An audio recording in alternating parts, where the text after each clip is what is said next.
Pokemon Scarlet and Violet is one of the best Pokemon games I have ever played. It's also garbage. Is that Ed Sheeran? It's weird that in the span of almost a week, two games based off of long-running franchises I have loved since I was a kid have released mainline games that break out of its linear and stale formula and went for a more modern open-world game design, which is what fans have wanted for years. For what is now the ninth generation of Pokemon, Pokemon Scarlet and Violet, it is the most fun I have had with the franchise in nearly a decade, but it's also one of the worst running, underperforming, glitchy, and unfinished messes I've played since Cyberpunk 2077. Okay, before I talk about gameplay and story, whatever, you can see it on your screen. Let's talk about the graphics. How do I put this? Scarlet and Violet looks like ass. Yeah, when you're standing still and up close to something, the game can look okay sometimes, but a majority of your time will be running around catching Pokemon, obviously, and that's when you will see all the pop-ins, rendering issues, camera problems, frame drops, and glitches. Now, obviously, I can't speak for every single Pokemon fan ever, but from what I have noticed from watching people play this game on YouTube, Twitch, and from what some friends have said, it seems people who love the game and Pokemon take these with a grain of salt, saying, who cares, it's a fun game, it works, it'll be patched out. Stop hating, haters. And those who don't really care for Pokemon, or this is their first Pokemon game, simply put the game off as being unfinished, it's terrible, one of the worst things ever because, well, it does run at 60 FPS and that's not optimal. And I think everyone is missing the big picture here. Now, I have no idea why a game made by the highest grossing media franchise ever runs like it's on a Macintosh, but who knows. My two theories personally are maybe the team was stretched thin due to making two games to be released in the same year. My other one is the Switch itself. This may come as news to some of you, but the Switch is not a very powerful console. Have you seen how recent games even made exclusively for the Switch run on that thing? It's rough.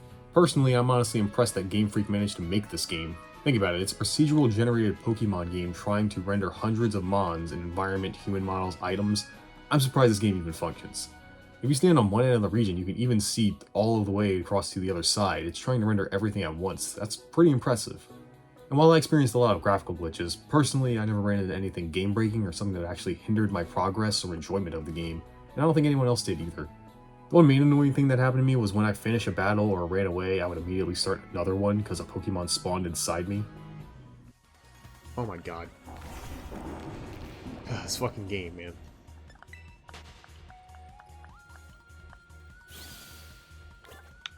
Oh my god.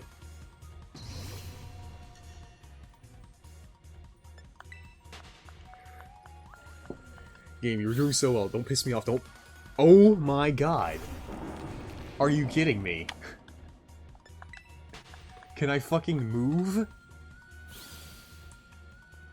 Jesus Christ. Other than that, if you can look past the graphics, this, in my opinion, is one of the best Pokemon games in over a decade. But let's stop making excuses. This game looks like utter shit. My god, this game can't render a polygon to save its life. I can't count how many times I made the joke saying, oh, that looks like it belongs on Nintendo 64, because it does. This is what $60 gets me these days, an unfinished tech demo? I thought I got that with the last game. It really sucks when running around and you hit a Pokemon you don't want because the game couldn't fucking render the model before the hitbox. Or how about that skybox? I love it so much, I want to see it from underneath the earth. And look at this, they're literally using fucking animated GIFs for some of these. No wonder this belongs on N64. You did that shit in Pokemon Stadium more than 20 years ago. Hope you hate frame rates because this is where they go to die. You get more than a couple Pokemon in a dense environment and it runs like a slowpoke. No, the video is not running at 0.5 times speed right now. This is actually happening. I don't care if the Switch isn't powerful or the game's made for kids or the team is stretched thin. Game design's hard. Oh man, who cares? I could have saved this money and bought a game that functions. Stop excusing this shit. This is the highest grossing media company. They can't spend a couple dollars to give us a few more polygons? Remember this quote, Nintendo? I know you gotta release a Pokemon before the holidays. Well then wait till next year. We already got one anyway. I mean, you'll delay Zelda forever, but not Pokemon? That game better run like a Jolteon when it comes out, considering it took 6 years. Otherwise, just make the Switch U already, or whatever. Clearly this thing can't handle anything beyond a GameCube game. And god, do I hate when people say, it'll be patched out, Why can't the game function from day one? I hate that mentality. In a few weeks when patches fix it, I'll have beaten it, or I've just been over it. So those don't fucking matter to me anymore, do they? Why does my experience have to be fucked because I pre-ordered it? I gotta be the dev's guinea pig because I couldn't wait to play the game I really wanted to play? Fuck that. I'm fine with day one glitches and maybe some problems here or there. That's fine. I didn't expect the game to run at half capacity until the devs decided to grace me with a patch. Oh, sorry for complaining for my obvious lackluster experience for a full-price AAA game. I guess I'm the asshole. Make it work day one, damn it. Once you get past that, the game's really good. Since we're on the topic of aesthetics, I will say I love the character designs in this game. Not everyone's amazing, but every character I think has a unique design and you can tell their personality more or less by how they look. I wonder who the most popular character in Japan will be. Pokemon designs are okay, a lot of them I think are more funny than cool, but some felt like they should not be the final evolution stage, more like a middle one, and some of them just look like straight up Digimon to me. The absolute best part of this game in my opinion is the music. This shit slaps harder than my dad. Yes, I know Toby Fox worked on it, I don't know how much he contributed, but whoever did what, they all fuck. The gym leader music took some growing on me with this more jazzy sound, but I came to like it. The best part of it is when their last Pokemon comes out and they kept from Sword and Shield, the crowd chanting along with the music as it changes to this more hype arena music. It really feels like you're fighting someone strong and beating them is an accomplishment. It was hype as fuck. The guitar during Team Star segments sounded like it came right out of Dragon Ball Z, so I loved it. My favorite pieces though were the wild battle music. It's not just one song, it matches the sound and tone of whatever overworld you're in, and instead of cutting to a different default song, it instead adds some element to the overworld music to make it feel like a battle.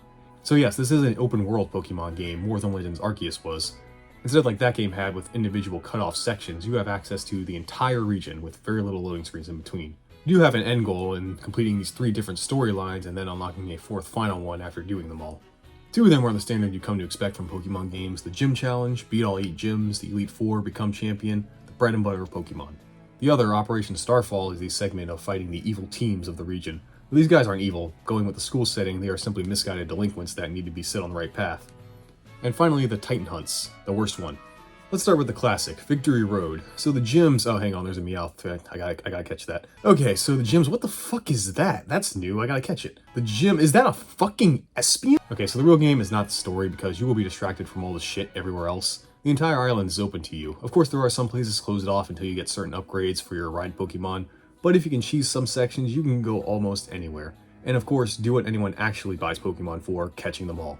And of course, all aren't here, but there sure are a lot, 400 Pokemon in total. Yeah, you're gonna be here a while, kid. While battling and catching have stayed mostly the same, of course it's still Pokemon, it has added and expanded on some mechanics from Sword and Shield and Legends. One of these is you can throw your Pokemon at other wild Pokemon to initiate a battle. This helps for ones that fly or you need to sneak up on. Although in groups the targeting by holding ZL is finicky, whenever I tried targeting the one I won, it would target some other thing and I have no idea how to correct it. They really should have used the reticle from Legends. Another new mechanic is one I thought I would barely use, but it actually turned out to be the most useful, the auto battle. By pressing the R button, you can send your Pokemon to fight wild Pokemon on the map. This gives you half as much experience as doing a traditional fight, but if you find a herd of them, especially ones that give a lot of EXP, you will level up really fast. It's the best way to grind too, as trainers are the worst here. Trainers no longer force you to fight them. Hell, you can go the entire game without fighting a single trainer outside the gyms. And why not? They barely give any challenge, even the ones that are supposed to be challenging. Honestly, they don't really offer any reason to fight them. I get more EXP in less time by auto-battling wild Pokemon, and most of the Pokemon they use you will most likely see on the next route anyway, so you don't need them for the Pokédex, and they don't give you nearly as much money as you'll get during raid battles. Yeah, raid battles come back like Sword and Shield. Once you get your Pokemon to a certain level, you can solo that shit, and they still give a ton of EXP candies and items to sell. Once I started doing these, trainers were obsolete to me. I think even Game Freak realized people weren't actually going to fight trainers anymore, so they added this guy who will give you prizes based on how many trainers you defeat on a route. These are mostly items that are specific to certain Pokemon moves or TMs, so not really worth it to me. Since I mentioned the raids, let's talk about the new mechanic, Terastalizing. I'm never going to understand how to pronounce this. This can be done once in a battle and can only be done again after you heal at a Pokemon Center. The main thing it does is, depending on the Pokemon's Terra type, when they get their fancy hat, moves with that type gain more power and they become that type. When it gets interesting is when the Pokemon has a completely different Terra type from its original one, making you think of new strategies. The only way to get these, to my knowledge, are static Pokemon in the wild or raids with other players. The raids are better than Sword and Shield as they now are a more active time battle, but like I said, just wait till you progress a bit, you will be soloing these all the time. The only times you come across them in game are through story stuff like in the gyms, during rival fights, etc. And they're actually pretty neat sometimes. At first I was like, why would the Sudowoodo become a grass type when he hard countered my fire type? Then I realized, wait, I'm going to have to send out a flying or fire type against this now, and it has Rock Slide, fuck! Or when the electric gym sent out a Miss Magius and made it electric, I was like, what's the point in that? Oh shit. It actually had me thinking more strategically about what Pokemon to send out, because now the Pokemon had a type I would usually be good against, but they had different moves to handle what you would usually do. I still think the mechanic is kinda lame, especially since there are limited ways to get the type you want for a Pokemon, and it's not too difficult once you understand them for the main game anyway. This is something that I think will affect competitive battling more, probably, but I don't really care about competitive battling, so sorry. Terra is a better mechanic than I expected, but it's not really amazing to me. Anyways, I was talking about the gyms, right? Okay, so for each of the 3 main quests, I'm going to go in order from best to worst in terms of gameplay. The best being the standard gym challenge. I don't think I have to explain these. You played any Pokemon game, you've seen the anime, whatever, you know what's up. I will say the gym challenges are still unique and memorable for the most part. Most of them come down to doing some kind of minigame, maybe with some trainer battles thrown in, then the gym leader. Problem is a lot of them are kinda whatever, they're not challenging in any way, and even sometimes I'm like, what was even the point of that? But they are short and don't wear out their welcome, and for some of them add some nice personality to the gym and its leader. Gym leaders are all still unique and are a colorful cast of characters. Not everyone left an impression, since like most games you only see them at the end of the gym, and never again until post-game, so don't expect anything beyond that. But some were unique and caught me off guard, like the Electric Gym with Japan's favorite character, and how she's an eagle Twitch streamer, and the trainers you fight are her simp army. I'm not making any of that up. Don't forget to subscribe! Otherwise, yeah, standard stuff here, nothing really new. The rival for this is Nimona, the student council president, and has a huge fetish for battling. She also happens to be a champion, not the champion. See, in this region there are champion ranked trainers, which is your goal, done by of course beating the Elite Four. And Nimona is one of those already. She only uses Pokemon at your level because she battled you and saw your potential and wanted to raise a team alongside you. This means you won't get much with her after your first encounter. Hope you like her, cause this is what you get. Cause you know, she already went through her own arc years ago before you even showed up. And it's even mentioned before you showed up, she was the youngest trainer to become champion in this region. She's already really good. She was essentially the protagonist of her own game at one point, which is cool, but it means there isn't much in terms of development for her. At the end, they kind of do something where it's like, oh, her real treasure is you because you're the only one who can stand up to her, but it's like, I don't really buy it. Don't get me wrong, I like her a lot. She's really funny, and I like how she's really into battling. In other situations, she comes off as an adorably socially awkward nerd. She is also really into you. Like, she comes off really strong, man. I swear, when she sees that my Pokemon have evolved, you can see an ocean underneath her as she prepares for our battle. Overall, I think the Victory Road is the most fun to do, because it's just, you know, journeying around, going to the gyms, testing your strength, the standard stuff in Pokemon, but hey, I like it. If it ain't broke, don't fix it. The same can be said for the other two scenarios. So the Team Star one, story-wise, it is better than Victory Road, being about the delinquent group Team Star, their forming, and their mysterious leader, who, no shit, they call him Big Boss. Well, okay, they refer to him as the Big Boss, but come on. I'm not going to go too much into this actual story because I really don't want to spoil it, but it is an interesting and actually kind of weirdly heartwarming by the end of it. In terms of gameplay, I thought it was actually really fun at first. I did the fire base first, and it was kind of difficult. I struggled here and was caught off guard when I had to fight the giant car, which was a Pokemon. Like, whoa, that's fucking crazy. Until I went to the other ones and realized they all play out the exact same way. You use the auto battle system to beat 30 enemies in 10 minutes. That's it. Something I easily do in 1 minute. And then you fight the boss, which is a Pokemon battle, until you fight the same car boss 5 times. It's just its type changes. Thankfully there are only 5, but the fact that it's the exact same every time sucks any enjoyment out of it. You may notice when playing this game yourself that it doesn't do what you think it would do, which is, since each story is a closed instance, after doing one, the others would scale depending on how many you beat. But that's not the case. Everything has a fixed level depending on where it is, so if you do go around exploring and catching, by no time you will be over leveled for certain parts of the game. I explored mostly the east side of Paldea, and by the time I went west, I was in the low 40s, and all the wilds and trainers, gyms, and other stuff were way under my level, between 20 and 30. I had little to no trouble during the last half of this game. Which is typical for Pokemon, yeah, but I really think they should have had these things scale depending on what you did before to keep it challenging. Because when stuff like the Team Star bases is this easy and it's doing the same stuff over and over, it comes off as boring and repetitive.